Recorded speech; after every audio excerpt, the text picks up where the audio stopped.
To make a video with Sora AI, the first thing that you need to do is go ahead and go to Safari and Chrome and search for sora.gpt.com.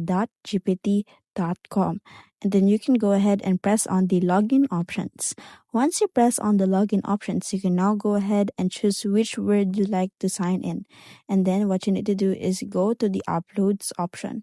To the uploads option, you can just go ahead and choose the image that you'd like to put on the video that you want the Sora AI to actually generate.